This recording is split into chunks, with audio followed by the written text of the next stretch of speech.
Hadirin Allah muliakan, alhamdulillah kita bersyukur kepada Rabbul Alamin atas segala nikmat dan karunia Allah berikan dan Allah limpahkan kepada kita sehingga kita bisa bersua pada kesempatan kali ini dalam rangka kembali menata hati kita, dalam rangka meningkatkan iman kita, sebagaimana para ulama kita saat mereka ingin kajian, ingin belajar, mereka menggunakan kalimat ta'alau nu'min sa'atan,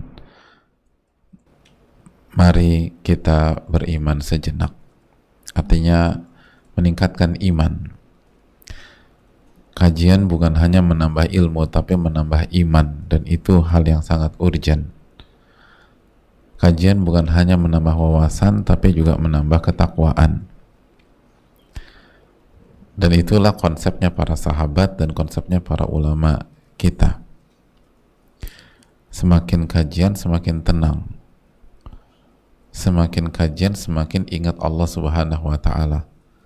Makanya ketika Allah menyebutkan ahli ilmu, Allah menggunakan kata ahli zikir, fas'alu ahla zikri in kuntum la ta'lamun, bertanyalah kepada ahli zikir. Yang dimaksud ahli zikir adalah ahli ilmu jika kan tidak tahu. Jadi orang yang benar-benar punya ilmu nafi adalah orang-orang yang senantiasa mengingat kepada Allah Subhanahu wa ta'ala, orang-orang yang senantiasa zikrullah, alladzina yadhkuruna Allah qiyaman wa qu'udan wa ala junubihim, dan orang-orang yang mengingat Allah ketika dia sedang berdiri, ketika lagi duduk, dan ketika lagi berbaring. Nah, pertanyaannya, apakah kita sudah sampai di level itu? Apakah ilmu kita selama ini membuat kita semakin ingat sama Allah? Apakah ilmu kita selama ini membuat kita kalau berdiri ingat Allah, kalau duduk ingat Allah, kalau berbaring ingat Allah? Atau sebaliknya, yang kita ingat adalah makhluk dan dunia dan segala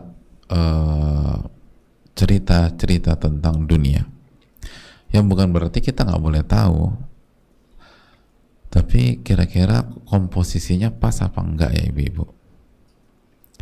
Dan sekali lagi, apakah ilmu kita membuat kita semakin mendekat kepada Allah Tabaraka wa ta'ala? Maka oleh karena itu, marilah kita merenungkan hal ini, dan semoga ilmu kita adalah ilmu yang bermanfaat, yang membuat kita senantiasa mengingat Allah Subhanahu wa ta'ala. Dan salah satu buku yang direkomendasikan oleh sebagian para ulama untuk membuat hati ini mengingat Allah adalah Al-Wabilus Sayyib karya Ibnul Qayyim rahimahullahu ta'ala.